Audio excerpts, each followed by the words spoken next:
देखो, यदि आप गंदी बातें करोगे, गंदी हरकतें करोगे, तो विश्व में कोई ऐसा वैद्य नहीं कि आपको ब्रह्मचारी दवा से बना दे। मान लीजिए, हमारी प्रार्थना मान लीजिए, यदि आपने अंगों को छेड़ा नहीं है तो लिख लो, आपका ब्रह्मचर्य क्षीण नहीं हो सकता।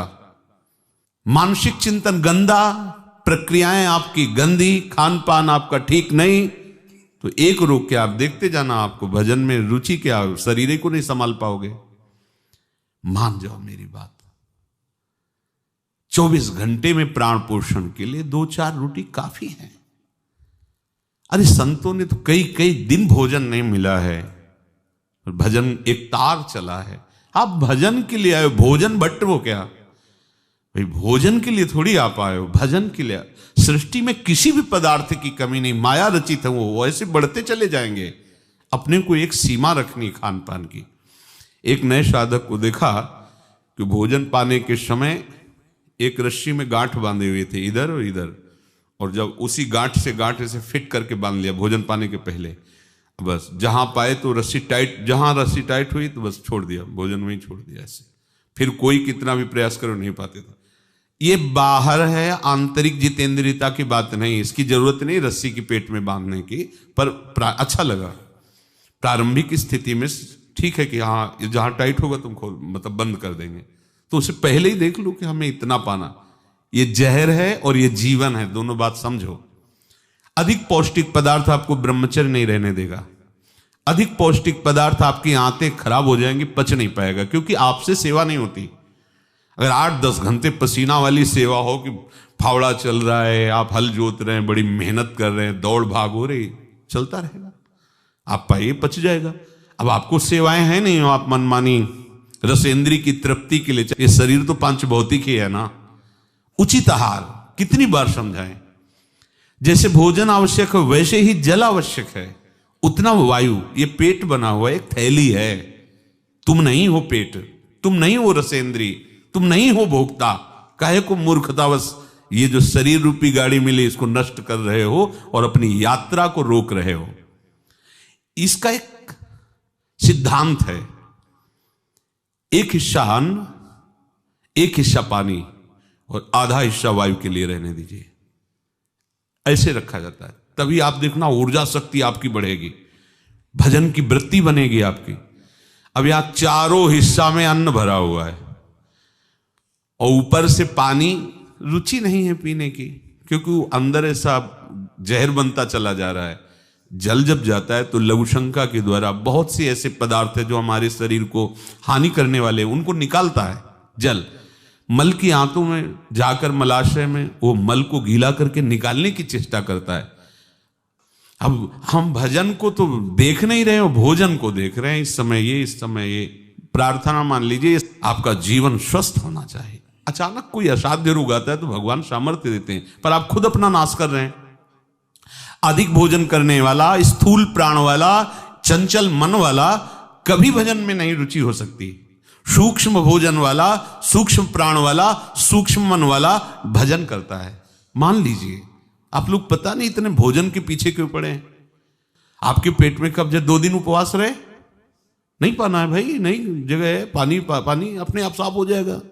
नहीं, भोजन तीनों टाइम डालना है।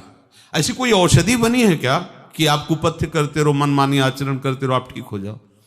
अगर बाई चांस किसी को ऐसा कब्ज है तो बताया है आपको, इस वर्षों सेवन की हुई औषधि, जब कभी ऐसा लगा तो छोटी हर 1 चम्मच और 1 चम्मच इसबगोल की भूसी उसमें मिला लीजिए।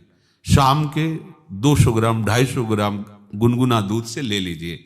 ये ऐसी है कि आपको बार बार परेशान नहीं करेगी, पर ये धीरे से आपके कब्ज को, क्रम को नष्ट कर देगी। जो अंदर बना हुआ कब्ज है वो धीरे धीरे कई दिनों तक बराबर लेते रहिए। पकवान, गरिष्ठ पदार्थ ये उपासक के लिए वैसे ही अनुकूल नहीं, भले कब्ज ना होती तो भी अनुकूल नहीं। आप मूंग का हलवा पाएंगे, आप बादाम पिस्ता पड़े हुए पदार्थ पाएंगे, आप भजन करेंगे। कैसे, मतलब क्या केवल रसेंद्री की तृप्ति ही हमारा उद्देश्य है क्या? कैसे तुम्हें ये बात अच्छी लगती है कि हमें पदार्थ भरपेट पाने? अरे हमें भरपेट भजन करना है। अब वो देखने को नहीं मिलती वो बात जो पुराने साधकों में एक जलन होती है, एक ताप होता है भगवत प्राप्ति के लिए। हर समय भजन के लिए व्याकुल रहता है, उपाय करता रहता है, नई नई युक्तियां सोचता है भजन के लिए। और हम नई नई युक्तियां सोचते हैं भोजन के लिए। आज ये कब तक खाते रहोगे? शरीर को कब तक पोषित करते रहोगे? मरेगा, नष्ट होगा। जिस काम के लिए है वो काम बना लो। ये तुम्हारा शरीर नहीं है, तुम शरीर नहीं हो, ये नष्ट होगा, मान लीजिए। आप यदि गलत क्रिया नहीं कर रहे हैं और आपका पेट साफ है तो विश्वास मानो, ये ब्रह्मचर्य वो चीज नहीं कि स्वाभाविक नष्ट होती जाए। जिनको ये है कि होती है, तो यदि 8 दिन में आपने नष्ट किया है और अब आप रोकना चाहते हैं तो वर्षों आप नहीं रोक सकते। वो 8 दिन 10 दिन के अंतर्गत नष्ट होगा, स्वाभाविक नष्ट होगा। अगर आप छेड़ेंगे नहीं तो धीरे धीरे अंतराय बनता चला जाएगा, एक दिन आप ब्रह्मचारी हो जाएंगे। अगर आप कोई ऐसी गलत क्रिया करते हैं, गलत आहार करते हैं, तो ही ऐसा है। नहीं, ये कोई ऐसी नहीं कि स्वाभाविक प्रवाहित होता रहे, ऐसा नहीं। ये आपकी गलती का परिणाम है। आपने बहुत ही गलत कार्य किए, अपने ऊपर गलत किया, इसीलिए आपकी ये दुर्दशा है कि आपकी धातु जाते। ये धातु रोग जानते हो किनको होते हैं? विषयी पुरुष को, पामरों को, जो नीच प्रकृति से नीच क्रियाएं करते हैं। ऐसे ये धातु कोई ऐसी चीज थोड़ी कि स्वाभाविक निकल जाती है, ऐसा नहीं है। एक मनोवाह नाड़ी है अंदर। भीष्म पितामह जी परम ब्रह्मचारी हैं, वो वर्णन करते हैं। अगर उसको ताप नहीं पहुंचा मनोवाह नाड़ी को तो वीरपात हो ही नहीं सकता। ये तभी पात होता है जब उसका ताप की 2 प्रक्रियाएं, पहला चिंतन, दूसरी क्रिया। अगर आपने कामाशक्त होकर चिंतन किया तो कामाग्नि मनोवाह नाड़ी को ताप से युक्त कर देगी। अब वो क्रिया हो ना हो, वो आपका नष्ट हो जाएगा। आपने कोई क्रिया की तो नष्ट हो जाएगा, नहीं कोई सवाल ही नहीं उठता। ये नई नई अवस्था के बच्चे धातु रोग से ग्रसित हो रहे हैं, कमर दर्द कर रही है, आंखों में कम दिखने लगा है, ये परेशानियां वो परेशानियां। इसका कारण आप हैं। आप देखिए ना, इस विषय पर कोई चर्चा नहीं करना चाहता, ना सुनना चाहता है। केवल पशुवत आचरण के लिए छूट मिल जाए बस। सावधान रहिए, ये जीवन खिलवाड़ नहीं, चाहे आप गृहस्थ हो चाहे विरक्त हो। ये जो ब्रह्मचर्य है ये आपको अच्छा गृहस्थ बनाएगा, ये ब्रह्मचर्य आपको अच्छा उपासक बनाएगा। अगर आप इसको यूं ही छीण करते रहे, चाहे गृहस्थ हो या विरक्त हो, तो आप किसी काम के नहीं रह जाएंगे। ध्यान रखना, किसी काम के नहीं रहे। कुछ दिनों के बाद आपके शरीर में जगह जगह पीड़ाएं होने लगेंगी, चिंतन आपका सामर्थ्यशाली नहीं रह जाएगा, स्मृति शक्ति आपकी लोप होने लगेगी, और जिसे आज की भाषा में डिप्रेशन कहते हैं उसके शिकार हो जाओगे। देख लेना, आप देख लेना, मान लेना।